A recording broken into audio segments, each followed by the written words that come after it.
네, 강프로입니다. 자, 에코프로 BM 봅니다. 에코프로 BM 오늘 5% 올라서 끝났습니다. 일단 보유하신 분들 축하드리고요. 뭐 그렇게 썩 기분이 좋진 않으실 겁니다. 뭐 최근에 안 좋기도 했고, 그리고 에코프로 BM처럼 뭔가 좀 너무 큰 이슈가 됐었던 종목들은 고가에 좀 물려 있는 그런 경우가 좀 많고요. 그리고 내려오는 과정에서 이 정도의 반등을 줬을 때는 이 구간에서 물린 물량들이 꽤 많을 겁니다. 근데 고가를 보면 그쵸, 58만 원이다 보니까 이쪽이 되게 싸 보이긴 하는데 여기서부터 따지더라도 한 30% 이상의 조정을 준 것이기 때문에 상당히 어려운 기간을 보내고 있죠. 자, 근데 그런 과정에서 제가 여기 그쵸, 20만 원 초반 그리고 시가총액이 20만 원 초반 중반대에서는 매도할 필요가 없다고 계속 이야기를 드렸었던 이유가 제가 2월 달에도 그랬고요. 12월 달에도 그랬고요. 그쵸? 12월 달에는 제가 매도를 해야 된다. 그리고 이쪽 구간 있잖아요. 이쪽에서는 오히려 호재가 나왔습니다. 그런데 여기 2월 달 있죠. 두 달 이후에 나왔었던 그 상황은 오히려 악재가 나왔어요. 에코프로 BM의 실적이 적자로 전환되는 그런 상황이 벌어졌다는 거죠. 당연히 리튬 가격 때문에 그렇습니다. 자, 그런데 주가는 그 이후에 반등을 했고요. 최근에 3월 말을 기점으로 해서 주가는 또 빠졌고 지금은 또 반등이 나오고 있는 그런 상황이에요. 근데 여기서 보시자고요. 11월 달에 저가를 만들었었던 거 빼고 여기는 공매도를 금지시킨다는 내용 때문에 반등을 했다면 시장에서 반등을 줄 만한 모멘텀을 찾고 있었다는 거죠. 그리고 나서 반등의 고점, 여기 대략 한 34만 원, 거의 한 100% 정도 상승한 그런 구간이잖아요. 이때 뭐가 나왔었느냐? 44조짜리 수주 계약이 터졌습니다. 연간 따지면 8에서 9조. 에코프로 BM이 양극재 생산 능력으로 따지면 23년도에 형성되어 있었던 17만 톤에서 18만 톤 정도의 양극재 생산 능력을 모두 다 쏟아 부었을 때 만들 수 있는 수주 계약이 터졌는데 데도 불구하고 주가는 떨어졌다는 거죠. 근데 반등 나오는 그 상황을 봤을 때는 에코프로 BM이 적자를 만들었었다는 거예요. 종합하면 뭐다? 주식시장은 선반영한다. 호재가 나왔다고 사는 게 아니고 악재가 나왔다고 파는 게 아니다. 그러면 이번에 나오는 그런 상황, 오늘까지 반등을 했는데 이런 상황은 뭐겠습니까? 악재가 나왔습니다. 그게 뭐예요? 테슬라의 실적이다. 테슬라의 1분기 매출 전년 대비 9% 하락, 저가 전기차 등 수입성에 집중하겠다. 이 말은 맞지 않을 수 있습니다. 저가 전기차, 즉 모델 2를 내보내겠다는 건데 모델 2가 실제로 머스크 입에서 나왔죠. 이제 내년 초에 신제품을 발표를 한다고. 이거는 긍정적인 이슈가 될 수밖에 없죠. 저가 전기차가 많이 나오면 나올수록 뭐가 발생하겠습니까? 배터리에 대한 수요가 늘어나고 배터리에 대한 수요는 양극재에 대한 수요로 연결되기 때문에 이런 부분을 감안한다면 긍정적인 내용입니다. 근데 그쵸, 본질적으로 보면 뭡니까? 분기 매출 4년 만에 첫 감소, 매출 순이익 모두 시장 예상치를 하회했다. 어닝 미스가 났습니다. 그런데도 불구하고 어떤 일이 벌어졌느냐? 시간에, 그쵸?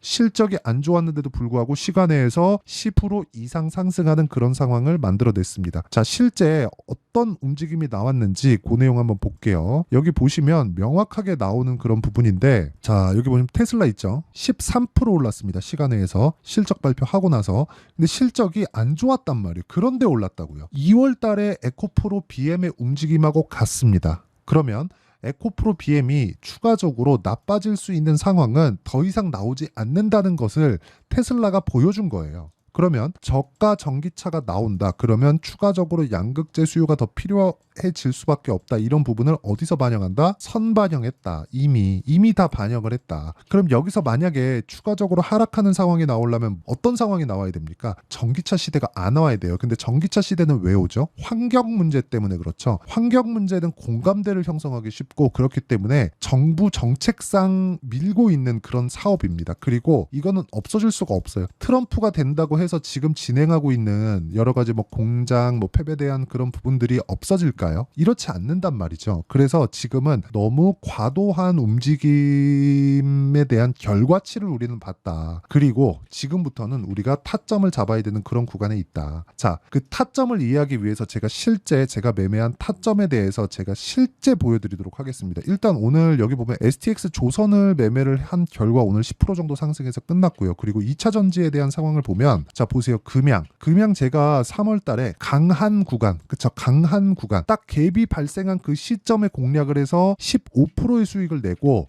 눌림목 구간에 다시 공략한 결과 이쪽 구간에서 손절을 하고 다시 타점을 잡고 있습니다. 자, 이게 제가 수익난 부분만 보여드린 게 아니라 15% 수익을 보고 12% 손실을 보고 금양입니다. 금양. 그쵸? 왜 제가 에코프로 BM을 이야기를 하면서 금양에 대한 부분을 먼저 보여드리느냐. 에코프로 BM은 금양보다 당장에는 약합니다. 금양은 4695에 대한 이슈, 그쵸. 4695에 대한 이슈도 있었고요. 그리고 무엇보다 금양 관련된 내용으로 인해서 무언가 바뀐다는 게 아니라 주식 투자를 할 때 그룹화해서 묶여서 움직인다는 내용을 제가 이야기를 드리기 위함이고, 그 내용에 대한 부분이 이해가 된다면, 그쵸. 올라가는 구간에서 가장 강한 종목을 매수할 수 있다. 그런데 금양이 추가적으로 움직이기 위해서는 당연히 여기 나오는 에코프로 BM의 움직임이 나와야 된다는 겁니다. 여기서 한 가지를 더 추가하면 2차전지 포트폴리오를 갖춰 날 때가 됐어요. 에코프로 머티까지예요. 이게 진짜 중요한데, 에코프로 BM은 양극재를 만들고요. 에코프로 머티는 전구체를 만듭니다. 전구체 플러스 리튬을 하면 양극재가 나와요. 그러면 여기서 우리가 생각해야 되는 부분이 뭐가 될까요? 에코프로 머티에 대한 평가치, 시가총액에 대한 평가치가 에코프로 BM의 50% 될 때까지는 에코프로 머티의 움직임은, 그쵸, 상승 구간으로 만들어낼 수 있다. 즉 상승 여력이 나온다는 거예요. 그런데 에코프로 머티가 올라가기 위해서는 에코프로 BM의 반등을 확인한 이후에 매매를 해야 되기 때문에 에코프로 BM과 에코프로 머티의 포트폴리오를 내가 다중 포트폴리오를 구성해 놨을 때 꾸준하게 수익을 볼 수 있는 그런 상황을 만들 수 있다는 겁니다. 즉 시간차를 두고 내가 물량 조절을 해 나갈 수 있다는 거예요. 그러면 그 시작점이 이제 62평을 돌파하는 그 첫 번째 단계가 들어왔는데 지금부터 준비를 해 놔야 된다는 거고, 그 내용에 대한 부분을 제가 아까 전에 말씀드렸었던 이 타점으로 이해를 하는 게 중요하다.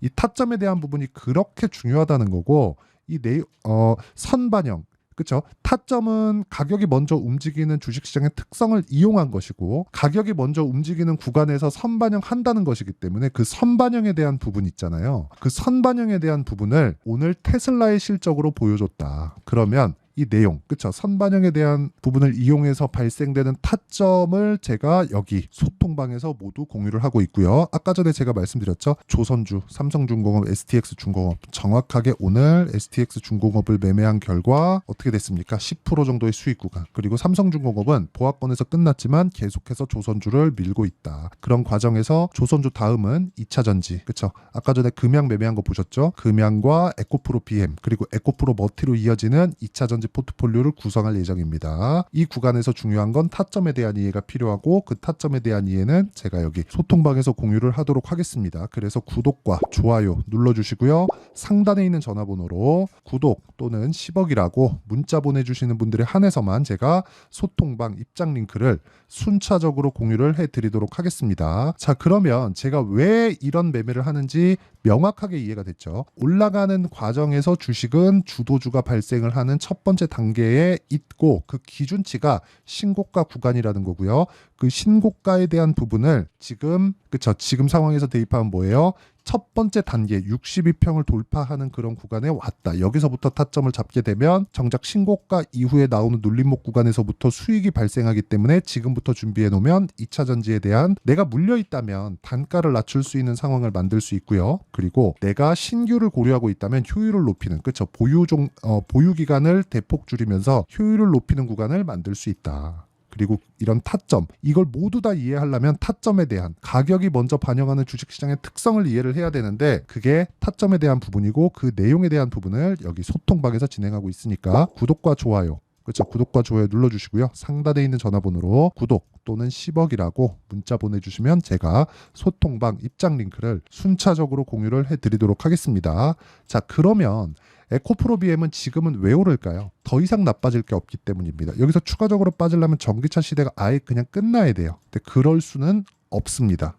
없어요. 이건 정부 정책상 진행이 되고 있고, 이미 진행된 지가 10년이 넘었고 이제 개화 시기에 접어들었는데, 개화 시기에 접어들면서 기대감이 너무 증폭돼 있었고, 그런 가격에 대한 부분이 너무 많이 올라갔었기 때문에 발생했었던 조정이고요. 그 조정도 이제는 끝났고 실적이 꺾이면서 반등을 하는 상황을 에코프로 BM도 만들었고 테슬라도 만들었기 때문에, 이런 부분을 감안한다면 지금부터는 주식시장의 원리를 이해하고 내가 타점을 잡는 게 중요하다. 그래서 그 원리에 대한 부분을 여기 에코프로 BM의 가격 그리고 단기 보유 전략으로 제가 내용 준비를 해왔고 요즘에 시장이 너무 어렵기 때문에 에코프로비엠의 실시간 타점을 제가 문자로 공유를 해드리도록 할 테니까 구독과 좋아요 눌러주시고요. 상단에 있는 전화번호로 BM, 자 BM이라고 문자 보내주시는 분들에 한해서만 제가 에코프로비엠의 가격과 단기 보유 전략 그리고 실시간 타점을 공유해 드리도록 하겠습니다. 내용 정리하면 그렇습니다. 에코프로비엠이 지금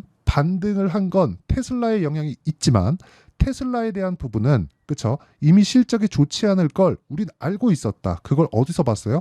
주가가 사전에 내렸기 때문에. 그러면 실적이 안 좋게 나왔는데도 불구하고 올라간 그 부분, 그쵸? 시간에서 13%, 막 15% 이렇게 올라간 부분은 당연히 하락하면서 발생한 선반영이 되었기 때문이고 지금부터는 더 이상 나빠질 수 없기 때문에 올라간 거고 이걸 23년으로 돌려서 보면 SK 하이닉스 그리고 반도체 종목이 움직였었던 첫 번째 구간으로 볼 수가 있습니다. 이런 구간을 이용했을 때 내가 어떻게 매매를 하고 어느 정도 결과를 낼 수 있는지 그 내용을 제가 다 보여드리도록 할 테니까 영상 끝까지 시청하시고요. 모든 분들이 성공 투자하셨으면 참 좋겠습니다. 자, 24년도가 돼도 여전히 시장은 녹록지 못합니다. 이런 상황이 벌어지는 건 어쩔 수 없습니다. 이런 상황에서도 수익이 나는 종목들의 구조는 변하지 않습니다. 즉 대시세 종목에 대한 구조는 변하지 않는다는 거고 실제 제가 소통방에서 지속적으로 이야기를 드리고 있는 내용도 대시세 종목이나 시장 주도주를 공략하는 건 철저하게 가격 분석을 하라고 이야기를 드리고 가격 분석 이후에는 이슈에 대한 파악 그리고 이슈를 파악하고 나서는 다시 내가 얼마에 매수할지 그 타점에 대한 부분을 지속적으로 언급을 하고 있습니다. 자, 근데 생각해 보세요. 1월 달에 시장이 굉장히 어려웠습니다. 어려운 상황에서의 어떤 종목들이 강했냐 보면 반도체와 그리고 바이오입니다. 자, 실제 여기 보면요.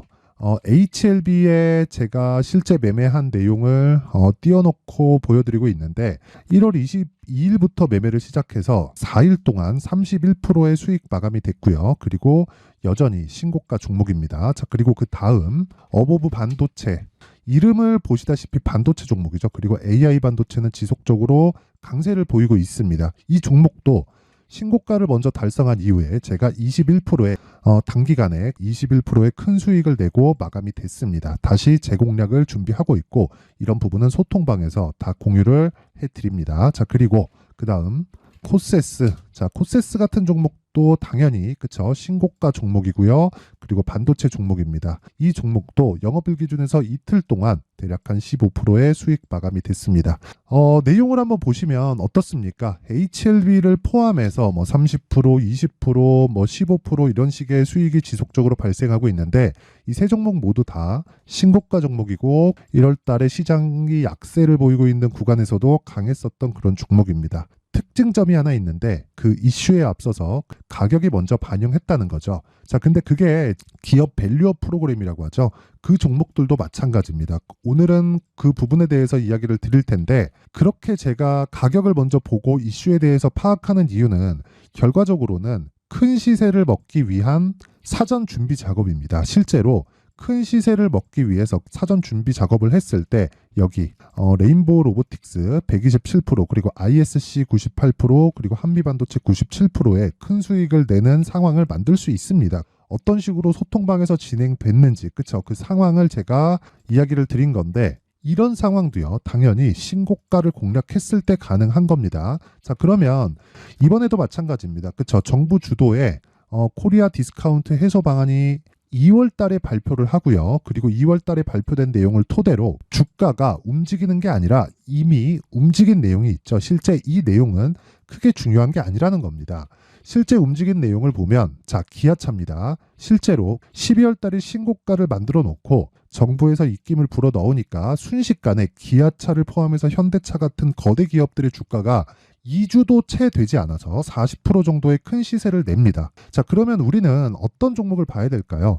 이슈를 파악해야 되는 것도 맞지만 철저하게 가격에 맞춰서 매매를 해야 되는 게 당연히 중요합니다. 정부가 주도하는 정책 방향이 있겠죠. 그 방향에 맞춰서 우리가 종목을 찾을 필요가 있다.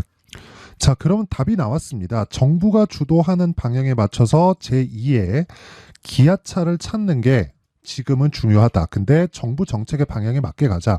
그랬을 때 앞서서 제가 보여드렸었던 내용인 여기 레인보우 로보틱스 127% 그리고 ISC 98% 그리고 한미반도체 97%와 같은 수익을 낼 수 있습니다. 물론 시간에 대한 부분은 최소 2주의 시간이 필요하고요. 그리고 최장 3개월 안에 끝내야 됩니다. 자, 기아차의 시세를 보셨던 것과 같이 2월 달에 정부 정책의 방향이 결정되고요. 바로 3월 달이면 시행입니다. 자, 그러면 우리는 거기에 맞춰서 당연히 종목을 찾아야 되고 제가 제2의 기아차를 찾아놨습니다. 제가 아까 전에 소통방에서 이야기를 드렸었던 내용 다 공개를 해드렸는데 그 내용처럼 종목만 받고 싶다 하시는 분들은요. 상단에 있는 제 전화번호로 대시세, 자, 대시세라고 문자를 보내주시면 정부 정책의 방향에 맞는 종목을 모든 분들에게 무료로 공개를 해드리도록 하겠습니다. 자, 제가 원하는 건 채널 성장이 목적입니다. 자, 그래서 구독과 좋아요 꼭 좀 부탁드리고요. 모든 분들이 정부 정책에 맞는 방향으로 매매를 이어가서 큰 수익 보셨으면 좋겠습니다.